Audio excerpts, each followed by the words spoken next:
দর্শক এই মুহূর্তে দেখতে পাচ্ছেন যে নিউ ইয়র্কে রীতিমতো গণধোলাই খাচ্ছেন শামীম ওসমান। দর্শক এই মুহূর্তে নিউ ইয়র্কে প্রবাসী বাঙালিদের হাতে গণধোলাই খাচ্ছেন শামীম ওসমান। এই মুহূর্তে দেখতে পাচ্ছেন হামলার শিকার হয়েছে শামীম ওসমান।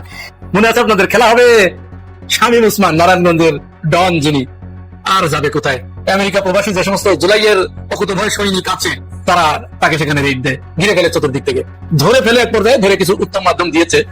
এই মুহূর্তে নিউ ইয়র্ক সিটিতে চলতেছে শামীম ওসমানের উপরে জয় বাংলা। জয় বাংলা নিউ ইয়র্ক থেকে শুরু হয়েছে, এর আগে কিন্তু লন্ডনেও আরেকজনকে জয় বাংলা করার চেষ্টা করা হয়েছে। আমার মনে হয় সারা বিশ্ব থেকে এইভাবে আওয়ামী লীগের পলাতক আসামিদেরকে জয় বাংলা করে দিলে আর তারা পৃথিবীর কোথাও মানুষের সামনে এসে হুঙ্কার দেওয়ার সুযোগ পাবে না।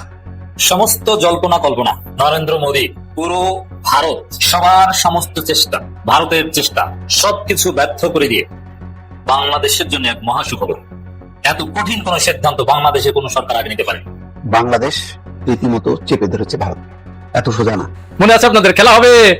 মনে আছে কে বলেছিল খেলা হবে? শামীম ওসমান, নারায়ণগঞ্জের ডন যিনি, নারায়ণগঞ্জ যার ভয়ে থরথর করে কাঁপতো, তিনি বিএনপিকে সরাসরি এইভাবে আহ্বান জানাতেন খেলা হবে। এবং বাংলাদেশের রাজনীতিতে এই যে খেলা হবে, শামীম ওসমানের কথাটাই নকল করে ওবায়দুল কাদের বলতেন। তিনি কিন্তু একটা প্রথমে বলেছিলেন আসো বাপু খেলা হবে। 3-4 দিন হলো শামীম ওসমানকে আমেরিকার বিভিন্ন জায়গায় দেখা যাচ্ছিল, সে সামনে আসা শুরু করছিল, বিশেষ করে 15ই আগস্টকে সামনে রেখে নেতাকর্মীদেরকে উজ্জীবিত করার জন্য। আর তাদের নেতৃত্ব বলে রেখেছে ডিসেম্বরে তারা দেশে ফিরবে। যদিও কোন ডিসেম্বর এটা কিন্তু বলে নাই। আপনারা আবার ভাবেন না 2026 সালের ডিসেম্বর, এটা ডিসেম্বর তো শুধু 2026-এই নয়, 2041 সালেও ডিসেম্বর আছে। তো ওই উপলক্ষে সে আসা শুরু করেছিল। ঠিক তেমনই এরকম একটা প্রোগ্রামে আজকে এসেছিল আমেরিকায়। আর যাবে কোথায়? আমেরিকা প্রবাসী যে সমস্ত জুলাইয়ের অকুতভয় সৈনিক আছে, যে সমস্ত জুলাই যোদ্ধা আছে, তারা তাকে সেখানে রেড দেয়, ঘিরে ফেলে চতুর্দিক থেকে। একটা বিল্ডিং এসে বক্তব্য দিচ্ছিল, তার কাছে খবর গেল যে আপনি দ্রুত শেষ করেন, অবস্থা কিন্তু বাইরে ভালো না। সে অতি দ্রুত প্রোগ্রাম শেষ করে খুব দ্রুত যখন পালিয়ে যাচ্ছিল, ওই সময় স্থানীয় বিএনপি, জামাত ইসলামের নেতাকর্মীরা, এনসিপির নেতাকর্মী যারা আছে, তারা তাকে ধাওয়া দেয়, সে পালিয়ে যায় এবং ধরে ফেলে এক পর্যায়ে ধরে কিছু উত্তম মাধ্যম দিয়েছে। ওই ভিডিওটা অল্প একটু আমি আপনাদেরকে দেখাই। ভিডিও আবার দেখানো মুশকিল, কপিরাইটের ব্যাপার স্যাপার আছে, অল্প একটু দেখুন।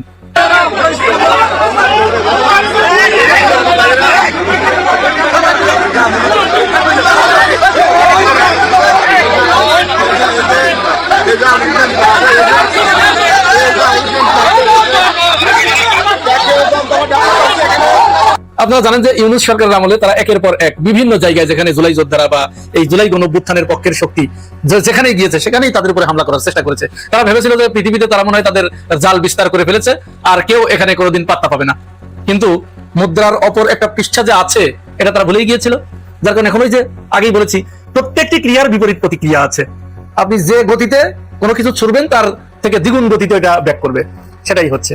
যাই হোক, জনগণের বিচার করে দিয়েছে, তাদের যা প্রাপ্য ছিল তাদের প্রাপ্যটুকু পুরোপুরি বুঝিয়ে দিয়েছে। বাকিটুকু সরকারের দায়িত্ব।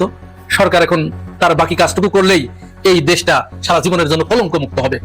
আর একটা বিষয় বলে শেষ করবো, আরো একটা গুরুত্বপূর্ণ বিষয় থেকে যাচ্ছে, ওটা আমি ইনশাল্লাহ আগামীকাল ভিডিও করবো। কুষ্টিয়াতে আমির হামজার উপরে যে হামলা হয়েছে আপনারা জানেন, সেখানে বিএনপি, ছাত্রদল এবং নুরুল হক নুরুল, গণ অধিকার পরিষদের নেতারা, তারা নিজে গিয়ে হামলা করেছে। গতকালকের ভিডিওতে আমি আপনাদেরকে সেটি দেখিয়েছি এবং ভিডিও সহ দেখিয়েছি।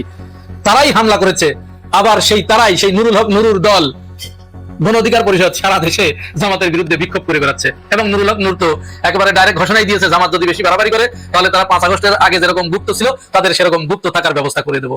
ভাইরে ভাই, কি ক্ষমতার মালিক তিনি! এখন বাংলাদেশের সকল ক্ষমতার উৎসমুখ এখন নুরুল হক নূর। অথচ এই নুরুল হক নূর 5 আগস্টের পরে ইউনূস সরকারের আমলে, আপনাদের মনে আছে, সেনাবাহিনী এবং জাতীয় পার্টি তার একটা প্রোগ্রামে, এই যে ঢাকাতে, যখন তাকে ফেলে পেদানি দিল, সেনাবাহিনীর সদস্যরা তাকে যখন বন্দুকের বাঁট দিয়ে খুঁচিয়ে খুঁচিয়ে পেরে ফেললো একেবারে রাস্তার উপরে, তখন কিন্তু এই আমরা সাধারণ মানুষ যারা প্রচন্ড ভাবে প্রতিবাদ করেছিলাম এবং নুরুল হক নুরুর পাশে দাঁড়িয়ে সেদিন প্রতিবাদের ঝড় তুলেছিলাম। যার কারণে কিন্তু জাতীয় পার্টি ওইটার কারণে একেবারে কোণঠাসা হয়ে গেছে, শুধুমাত্র এই আমাদের মতো নাগরিক সমাজদের প্রতিবাদের মুখে। সেই নুরুল হক নূর তার নিজের দলকে জলাঞ্জলি দিয়ে স্বার্থের কারণে বিএনপিতে যোগ দিয়ে বিএনপির সাথে আপোষ করে কোন রকম একটা সিট পেয়ে, তার আরেক নেতা রাশেদ খান, তিনি তো গণ অধিকার পরিষদের মুখে চুনকালি দিয়ে বিএনপিতেই যোগ দিলেন, বিএনপি থেকে নমিনেশন নিলেন। সেই নুরুল হক নূর তিনি এখন বলছেন জামাত যদি বেশি বাড়াবাড়ি করে তাকে 5 আগস্টের পূর্বের সেই গুপ্ত অবস্থায় ফিরে যেতে বাধ্য করা হবে এবং নিজেরাই হামলা করে নিজেরাই আবার সারা দেশে বিক্ষোভ সমাবেশ করছে জামাত শিবির রাজাকার এই মুহূর্তে বাংলা স্যার। ঠিক ছাত্রলীগ যে ভাষায় স্লোগান দিত, শেখ হাসিনা যা বলতো এরাও ঠিক তাই বলছে। তাহলে where is difference? There is no difference between Sheikh Hasina and Nurul Haque Noor. সমস্ত জল্পনা কল্পনা, নরেন্দ্র মোদী, পুরো ভারত, সবার সমস্ত চেষ্টা, এমনকি মার্কিন যুক্তরাষ্ট্রের মাধ্যমে ভারতের চেষ্টা, সবকিছু ব্যর্থ করে দিয়ে বাংলাদেশের জন্য এক মহা সুখবর। দর্শক, বাংলাদেশ সাফ জানিয়ে দিয়েছে প্রধানমন্ত্রী এই মুহূর্তে ভারত সফর যাবেন না, ভারত সফরের অনুকূল পরিবেশ নেই। তবে হ্যাঁ, তাহলে অনুকূল পরিবেশ হবে কিভাবে? 4টা শর্ত দিয়েছে। শেখ হাসিনাকে ফেরত দিতে হবে, শহীদ শরীফ ওসমান হাদির হত্যাকারীদের ফেরত দিতে হবে। একদম চোখে চোখ রেখে কথা বলছে বাংলাদেশ। স্বাধীন বাংলাদেশে 1971 সাল থেকে শুরু করে এখন পর্যন্ত এত কঠিন কোন সিদ্ধান্ত বাংলাদেশের কোন সরকার আগে নিতে পারে এমন কোন চেষ্টা নেই যে ভারত করেনি তারেক রহমানকে রাজি করাতে। তারেক রহমান, আপনি কি চান? এ কথাও বলেছে ভারতের পক্ষ থেকে ডিপ্লোম্যাটিক সোর্স, যেটা আমাদেরকে জানিয়েছে।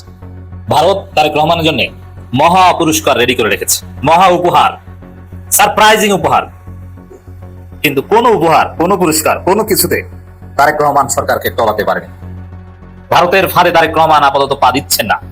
ডোমেস্টিক সভাপতি হিসেবে প্রথমে দাওয়াত দিয়েছে ব্রিক্স কনফারেন্সের সাইকেলে, না সেটা তো একটা অবমাননা। সেটা প্রত্যাখ্যান করার পর বলছে ঠিক আছে, আপনি যাতে খুশি হন, দ্বিপাক্ষিক সফর হোক। এর মানে আপনাকে আবার আমন্ত্রণ জানালাম, আমি প্রধানমন্ত্রী বাংলাদেশ। তারেক রহমান বলছে না, শেখ হাসিনাকে ফেরত দাও। তোমরা ফাজলামি করবা, আমাদের সাথে শয়তানি করবা, আর আমরা সফরে যে সম্পর্ক স্বাভাবিক করবো না। আমাদের কাছে তুরস্ক আছে, পাকিস্তান আছে, চীন আছে। চীন অবশ্যই ভারতের বিকল্প। আমরা প্রয়োজনে একদম সরাসরি চীনের সাথে ট্রেন লাইন করে ভারত থেকে জরুরি ভিত্তিতে যে সব পণ্য আনে সব বিকল্প করা যাবে। বাংলাদেশ নিজে উৎপাদন করবে। ভারতের নত জানলা বাংলাদেশ হচ্ছে না। দর্শক, এই যে অবস্থান এখন পর্যন্ত তারেক রহমান, এই অবস্থানের উপর তিনি স্থিরমত থাকলে উই উইল সাপোর্ট হিম। বিএনপির ভিতরে ভারতের যে একটা দালাল অংশ আছে, তাদেরকেও এখানে হতাশ করা হয়েছে। দর্শক, বিশেষ করে আমরা যারা বাংলাদেশপন্থী এবং ভারতের আধিপত্যবাদের বিরুদ্ধে, দেশের যারা ইসলামপন্থী, তাদের জন্য এর চাইতে খুশির খবর আর কি হতে পারে? দর্শক, ভারতে গেলে এটা প্রধানমন্ত্রীর জন্য একটা আত্মবিনাশী কাজ হতো। ভারতে যাননি, যাবেন না, এটা একদম ওয়াইজ ডিসিশন। কারণ এখানে শুধু ভারতের দালালি বা ভারতের ষড়যন্ত্র, আওয়ামী লীগ প্রশ্ন, শুধু এই প্রশ্ন না, এখানে চীনের বিশ্বাসের প্রশ্ন জড়িত। প্রধানমন্ত্রী ভারত সফরে গেলে চীন বিশ্বাস করতো না বাংলাদেশকে, আর বিশ্বাস না করলে এখন আমাদের বাঁচার জন্য যে কমপক্ষে কয়েক বিলিয়ন ডলার নগদ ডলার দরকার, পয়সা দরকার, এটা চীন দিবে না। আর ওইসব পয়সা না হলে আমরা এক পর্যায়ে সরকারি কর্মকর্তাদের বেতন দিতে পারবো না, আমরা গ্যাস কিনতে পারবো না, তেল কিনতে পারবো না। অতএব আমাদের বাঁচতে হলে নগদ ডলার দরকার, যেটা একমাত্র চীন দিতে পারবে। এই জন্য বাংলাদেশের অর্থনীতির জন্য এটা জরুরি। এবং কর্মসংস্থানের জন্য আপনারা জানেন বাংলাদেশে বন্ধ হয়ে থাকা বেশ কিছু পাটকল চালু করে দেওয়ার ঘোষণা দিয়েছে তারেক সরকার। সেখানে এগুলো প্রাইভেট সেক্টরকে দিবে। আর প্রাইভেট সেক্টরকে দিবে মিনস এখানে চীনের বিভিন্ন কোম্পানি তারা 2012 সাল থেকেই এই পাটকলগুলো চালু করে দেওয়া, আধুনিকায়ন করে দেওয়া, এগুলোর কথা বলে আসছে। এখন তারা এখানে আসবে। সব মিলিয়ে চীনের একটা প্রেজেন্স বাংলাদেশে আমরা দেখবো, পাকিস্তানের, তুরস্কের একটা প্রেজেন্স আমরা দেখবো। ইন্ডিয়ান হেজিমনি শেষ হয়ে যেতে যাচ্ছে। দর্শক, ব্রিফিং এ বাংলাদেশের পররাষ্ট্র মন্ত্রণালয়ের মুখপাত্র, প্রধানমন্ত্রী ভারত সফরের অনুকূল পরিবেশ নেই, এর মানে যাচ্ছি না আমরা। Very good. দর্শক, এখানে এতদিন এই যে ভারতের এনডিটিভি প্রচার করলো যে আগামী সপ্তাহে বাংলাদেশের প্রধানমন্ত্রী তারেক রহমান ভারত সফরে আসছেন, আমি আগে বলেছিলাম এটা একটা কৃত্রিম হাইপ। বাংলাদেশের যতগুলো ভারতপন্থী মিডিয়া আছে, মানব জমিন, কালবেলা, সমস্ত পত্রিকা তারা প্রচার করেছে যে তারেক রহমান ভারত সফরে যাবেন। কিন্তু না, তারেক রহমান ভারত সফরে যাবেন না, ক্লিয়ার কথা। আমি বলেছিলাম যে না, এগুলো সব ভুয়ো কথা, যাবেন না। এখন ক্লিয়ার, একদম আনুষ্ঠানিক ভাবে। এখন ভারত থ্রেটও দিয়েছিল, নরেন্দ্র মোদী অনুরোধ, চেষ্টা, এমনকি এটা নরেন্দ্র মোদীর মান সম্মান বাঁচানোর একটা বিষয়। ভারতের ভিতরে আওয়ামী লীগের কাছে বিদেশে নরেন্দ্র মোদী মুখ দেখাতে পারবে না। নরেন্দ্র মোদী বলেছিল যে তারেক রহমানকে ভারতে এনে ছাড়বো, তা আনতে পারছেন না। এখন আওয়ামী লীগে বলবে তুমি কোন বাল করো। আমি একটা আলোচনায় বলেছিলাম নরেন্দ্র মোদী হচ্ছে আওয়ামী লীগের আব্বা আর কারো কারো স্বামী। সেই জায়গায় এখন আব্বাকে আর স্বামীকে বলবে কই তুমি তো কিছু পারো না। দর্শক, আওয়ামী লীগের জন্য এটা বিরাট একটা হতাশার খবর, বাংলাদেশ পন্থীদের জন্য একটা মহা সুখবর। অনুকূল পরিবেশ নেই, আর অনুকূল পরিবেশের যে শর্ত দিয়েছে এটা ভারতের পক্ষে মানা খুব কঠিন। তাই ভারতকে মানতে হবে। বাংলাদেশের কাছে বিকল্প আছে, কিন্তু ভারতের কাছে বিকল্প নাই। ভারত তার সমস্ত প্রতিবেশীদের শত্রু বানিয়েছে। সেই জায়গায় ভারতকে বাংলাদেশের দরকার। বাংলাদেশের সাথে সম্পর্ক নরমালাইজ করতে না পারলে আমাদের হয়তো ভারত চাইলে কিছু কাঁচামরিচ, পেঁয়াজ টিয়াজ এইসব জিনিস আটকে দিতে পারে। এগুলো ওরা আটকে দিক, ওদের কৃষকরাই তো কান্না করবে। ওদের কৃষকের পেঁয়াজ বেচতে পারবে না, কাঁচামরিচ বেচতে পারবে না। আমাদের হয়তো একটু কষ্ট হবে, আমরা বিকল্প খুঁজে বের করতে পারবো। ওদের মেডিকেল ট্যুরিজম ধ্বংস হবে ওরা যদি সম্পর্কে আরো অবনতি ঘটায়, বা ভিসা প্রক্রিয়া বা ব্যবসা বাণিজ্যের ক্ষেত্রে যদি একটু বাধা দেয়। কত হুমকি দামকি চেষ্টা, এমনকি দিল্লি থেকে সর্বশেষ একটা হুমকি দেওয়া হয়েছিল যে তারেক রহমান যদি দিল্লি সফরে না আসেন, দ্যাট মিনস এই সুযোগ গ্রহণ না করেন, বাংলাদেশ ভুল করবে। এখন ভারতের মতে বাংলাদেশ ভুল করছে, ভারত যেটা মনে করে যে বাংলাদেশ ভুল করছে, মনে রাখবেন ওটা বাংলাদেশের জাতীয় স্বার্থের জন্য যথেষ্ট সঠিক। বিশেষ করে যে 4 শর্তের মধ্যে যে 2টা শর্ত, সবগুলো শর্ত ইম্পর্টেন্ট, যে বাংলাদেশের আভ্যন্তরীণ রাজনীতি এ বিষয়ে ভারত নন ইন্টারফারেন্স নীতি অবলম্বন করতে হবে, কোনো হস্তক্ষেপ করা যাবে না। এটা জামাতের জন্য বিজয় উদযাপন করার মতো খবর। ভারত বাংলাদেশে নাই, বাংলাদেশ হস্তক্ষেপ করতে পারবে না, মানে তেমন কোনো সমস্যাই নেই বাংলাদেশের রাজনীতিতে। কিছু ধাক্কাধাক্কি মারামারি যা আছে, ভারত নাই মানে দেখবেন ওই যে ছাত্রদল শিবির মারামারি হয়েছে, কিছুদিন পর সবাই মিলে মিশে গেছে, সব জায়গায় আপোষ হয়েছে, একসাথে বসেছে, এক টেবিলে বসেছে। এই দৃশ্যকে কল্পনা করেছেন একটা সময় ভারতের হেজিমনি আসবে।